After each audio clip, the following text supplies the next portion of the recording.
Assalamualaikum warahmatullahi wabarakatuh. Selamat pagi anak-anak. Apa kabar semuanya? Sehat ya? Masih dengan Ibu Dwi. Hari ini kita akan membahas soal-soal tentang teorema Pythagoras.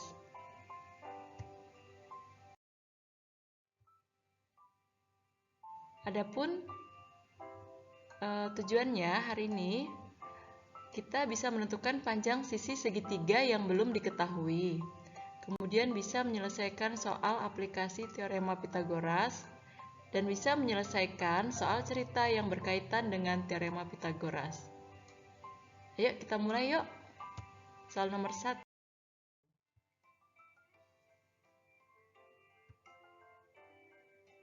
Perhatikan kelompok panjang sisi-sisi suatu segitiga berikut. Ada 4 kelompok ya. Pertanyaannya, yang merupakan segitiga siku-siku adalah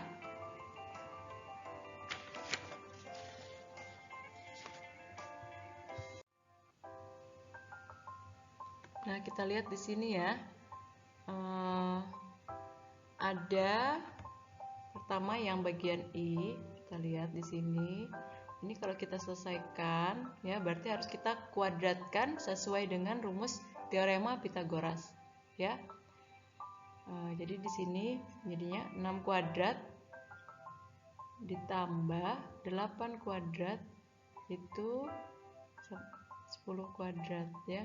Jadi kalau misalnya kita teruskan, berarti hasilnya 6 kuadrat itu adalah 36, 8 kuadrat itu adalah 64 ya, sama dengan 10 kuadrat itu sama dengan 100. Berarti hasilnya sama dengan ya.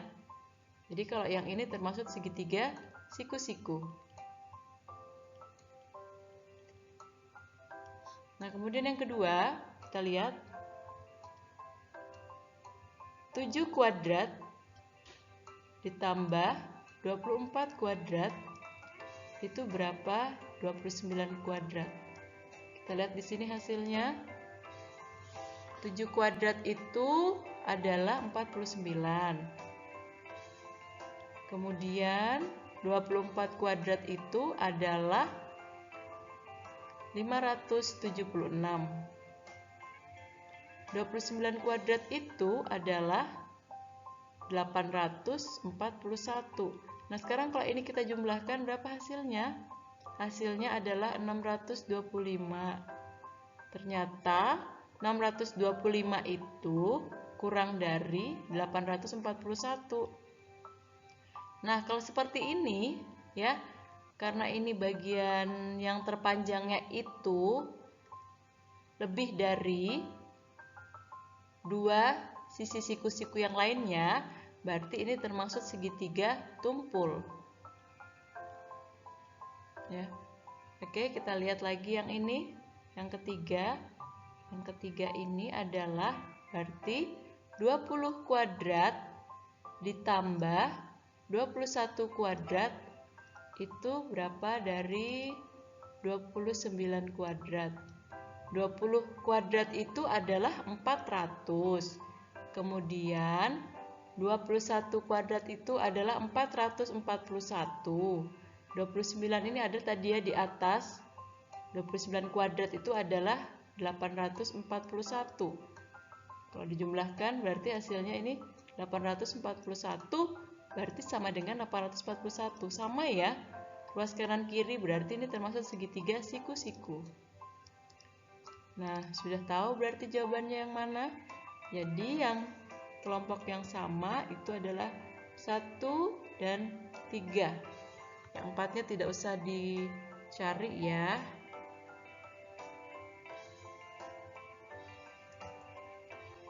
Nah, sesuai pembahasannya tadi, kalau C kuadratnya itu lebih dari A kuadrat tambah B kuadrat, maka dia termasuk segitiga tumpul. Kalau C kuadratnya sama dengan, berarti dia termasuk segitiga siku-siku. Sedangkan kalau C kuadratnya kurang dari, maka dia termasuk segitiga lancip. Jangan sampai terbalik ya.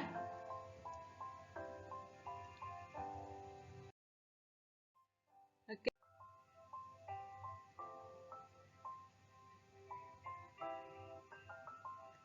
Jadi di sini ada gambar segitiga siku-siku dengan sudut istimewa, di mana sudutnya itu adalah 45 derajat.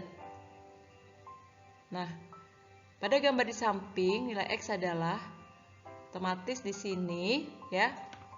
Karena dia merupakan segitiga sudut istimewa, berarti di sini juga 45 derajat. Ya, karena jumlahnya harus 180 derajat. Jadi 90 di sini, siku-siku berarti 90, tambah 45, tambah 45 berarti 180. Nah, perbandingannya berarti di sini karena sudutnya sama, sudut di kakinya, maka panjang di kakinya ini juga sama. Jadi otomatis di sini juga 12 cm. Nah, ingat ya, perbandingan segitiga siku-siku sudut istimewa.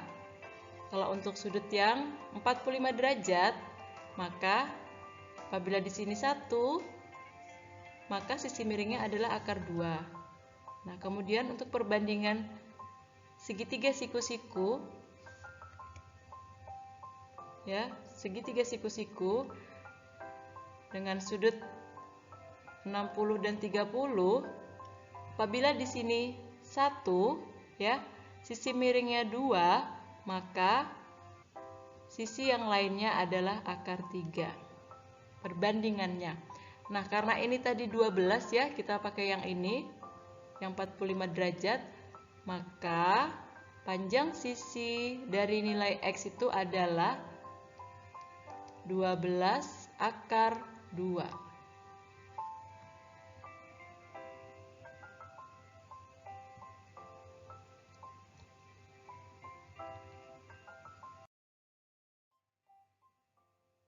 Soal ketiga, seorang nahkoda kapal bernama Agung melihat puncak mercusuar yang berjarak 100 meter dari kapal.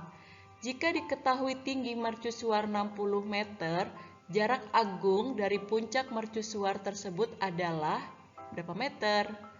Oke, kita ilustrasikan dulu ya, kira-kira gambarnya seperti ini. Nah, jadi yang diketahui itu adalah sisi siku-sikunya, ya, di penyikunya.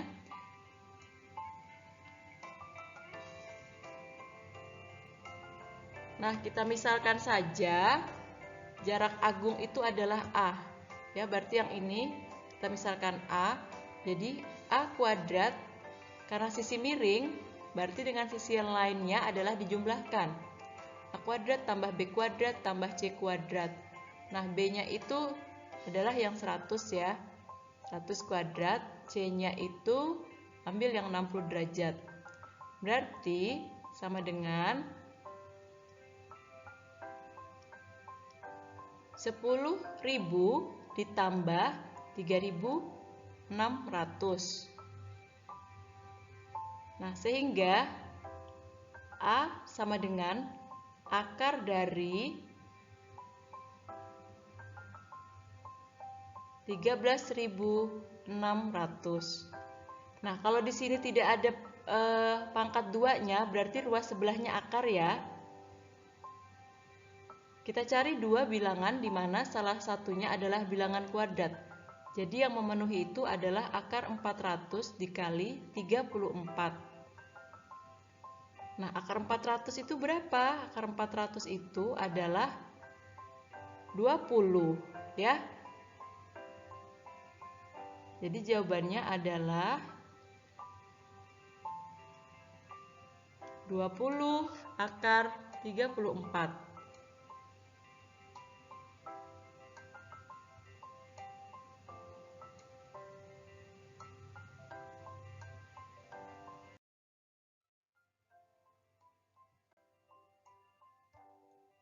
Seorang pengamat berada di atas mercusuar yang tingginya 12 meter. Ia melihat kapal A dan kapal B yang berlayar di laut. Jarak pengamat dengan kapal A dan B berturut-turut 20 meter dan 13 meter. Posisi kapal A, kapal B, dan kaki mercusuar terletak segaris. Jarak kapal A dan kapal B adalah berapa meter? Ya, kira-kira ilustrasinya seperti ini ya. Nah, jadi di sini ada dua perbandingan ya, atau ada dua segitiga yang menjadi petunjuk, yaitu segitiga ACD ya, segitiga yang besar. Kemudian ada segitiga yang kecil yaitu segitiga BCD. Nah, kita lihat di segitiga yang besar dulu ya. Berarti di sini segitiga ACD. Lihat ya, segitiganya yang besar ACD itu berarti akan kita peroleh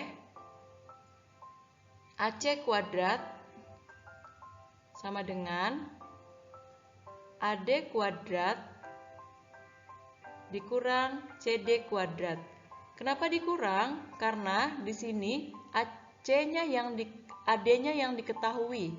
Ya, AD ini adalah sebagai sisi miring. Jadi kalau sisi miring yang diketahui, dia akan dikurangi oleh sisi yang lainnya. Ya. Jadi di sini AC kuadrat sama dengan AD-nya itu 20 derajat, CD-nya itu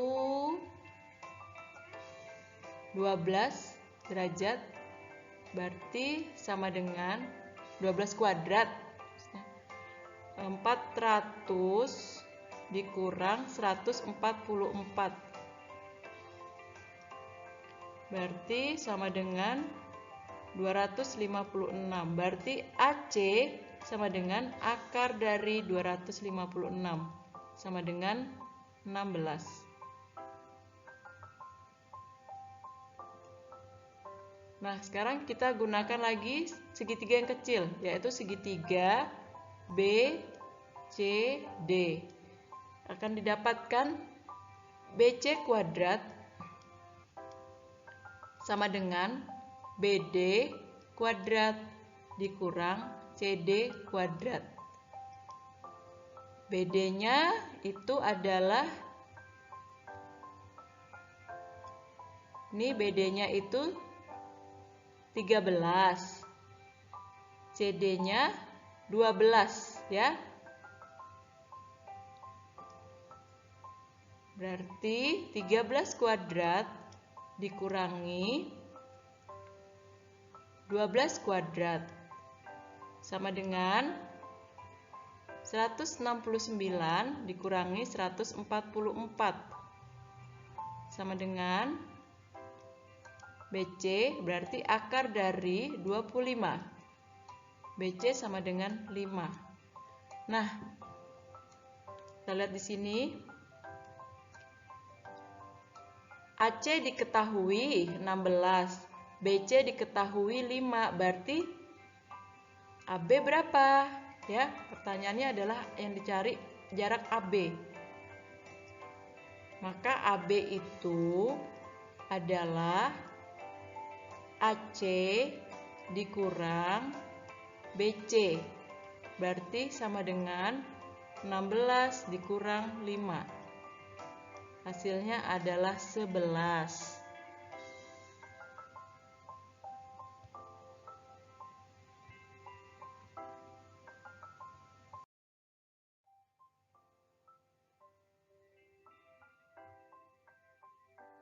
Pak Denny membuat atap untuk kandang kambingnya.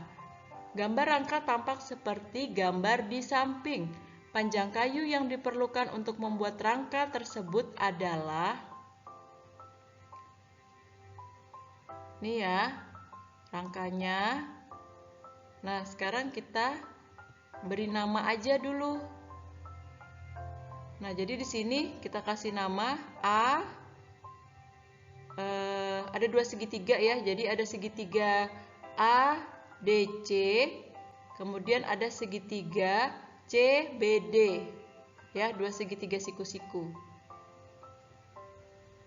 Nah, maka dengan teorema Pitagoras, AC kuadrat sama dengan AD kuadrat ditambah DC kuadrat. AC kuadrat sama dengan 3 kuadrat tambah 4 kuadrat. AC kuadrat sama dengan 9 tambah 16 sama dengan 25. Sehingga AC sama dengan 5. AC-nya 5 ya. Nah, kemudian panjang BD ditentukan dengan luas segitiga ACD. Luas segitiga ABC itu sama dengan 3 kali 4 per 2. Ya, ingat rumus luas segitiga yaitu setengah kali alas kali tinggi. Ya, jadi setengah kali alas kali tinggi, jadi hasilnya sama dengan 6. Sehingga AC kali BD sama dengan AC kali BD per 2 sama dengan 6. 5 kali BD per 2 sama dengan 6. 5 BD sama dengan 12. Sehingga panjang BD adalah 2,4. BD 2,4 ya. Nah, yang ditanya itu adalah panjang kayu yang diperlukan. Berarti kita harus menjumlahkan semua ini tadi ukurannya. Kita harus menjumlahkan ya. Jadi panjang kayunya itu berarti sama dengan 3 tambah 4 tambah 5 tambah 2,4. 7 tambah 5 12. 12 tambah 2,4 adalah 14,4.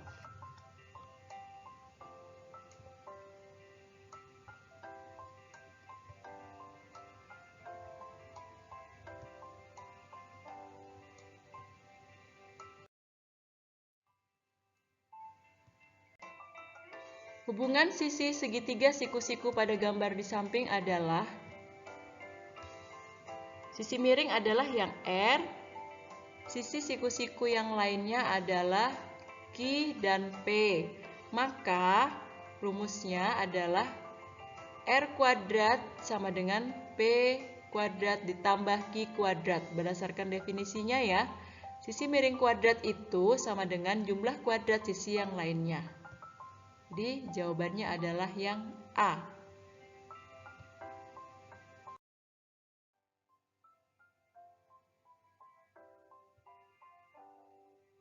Perhatikan gambar persegi panjang ABCD di samping. Diketahui ukuran panjang dan lebar persegi panjang tersebut adalah 15 cm dan 8 cm. Maka panjang BE adalah, dengan menggunakan teorema Pythagoras, berlaku hubungan BD kuadrat sama dengan BA kuadrat tambah AD kuadrat. BD sama dengan 15 kuadrat ditambah 8 kuadrat.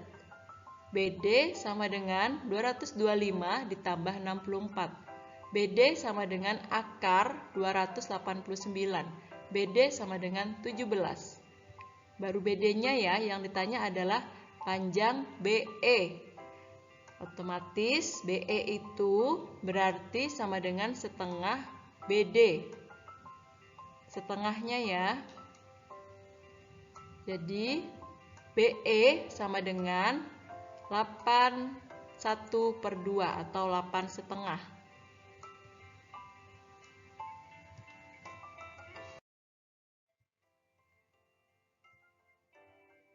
Panjang diagonal sebuah televisi 14 inci. Jika tinggi layar televisi tersebut adalah 6 inci, maka lebar televisi adalah, kira-kira seperti ini ya gambarnya ya. Jadi panjang diagonal itu adalah sisi miringnya.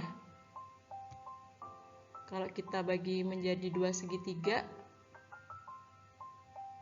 Nah, dengan menggunakan teorema Pythagoras berlaku AC kuadrat sama dengan AB kuadrat tambah BC kuadrat.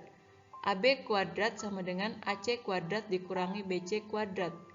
AB kuadrat sama dengan 14 kuadrat dikurangi 6 kuadrat. AB sama dengan akar 196 dikurangi 36. AB sama dengan akar 160. Nah, diubah menjadi dua perkalian di mana salah satunya adalah bilangan kuadrat, yaitu sama dengan akar 16 dikali 10, akar 10. Jadi AB sama dengan 4 akar 10. Jadi lebar televisi tersebut adalah 4 akar 10 inci.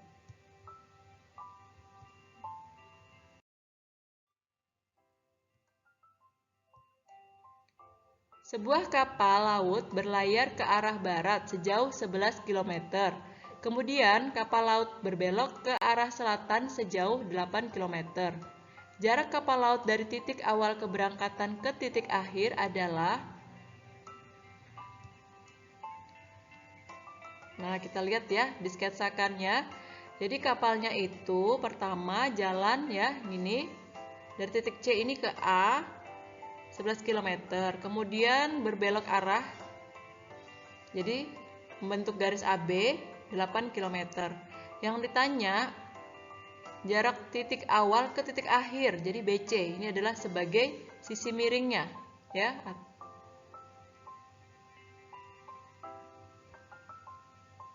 Dengan menggunakan teorema Pythagoras berlaku, ya, berarti BC kuadrat sama dengan AB kuadrat tambah AC kuadrat. Ya, jadi ini sisi miringnya itu sama dengan 11 tambah 8. 11 kuadrat tambah 8 kuadrat. Jadi BC sama dengan akar 121 ditambah 64. BC sama dengan akar 185.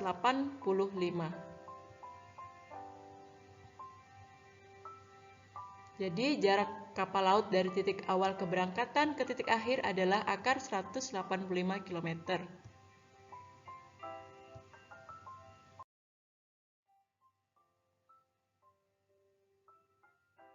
Nilai X pada gambar di samping adalah...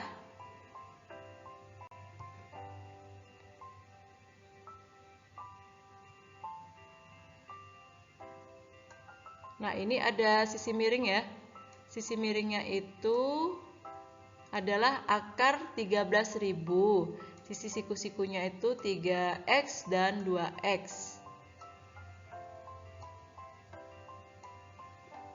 Berarti, ya, kalau begini, nilai X-nya kita cari. Sisi miringnya adalah akar 13.000. Berarti kita kuadratkan. Akar 13.000 kuadrat itu sama dengan 3x kuadrat ditambah 2x kuadrat. Ada akar kemudian dikuadratkan, maka kuadratnya hilang ya, sama dengan bilangan itu sendiri. Ya, jadi 13.000 sama dengan 9x kuadrat ditambah 4x kuadrat. Jadi 13.000 sama dengan 13x kuadrat. Jadi x kuadrat sama dengan 13.000 per 13. Jadi x sama dengan akar dari 1000.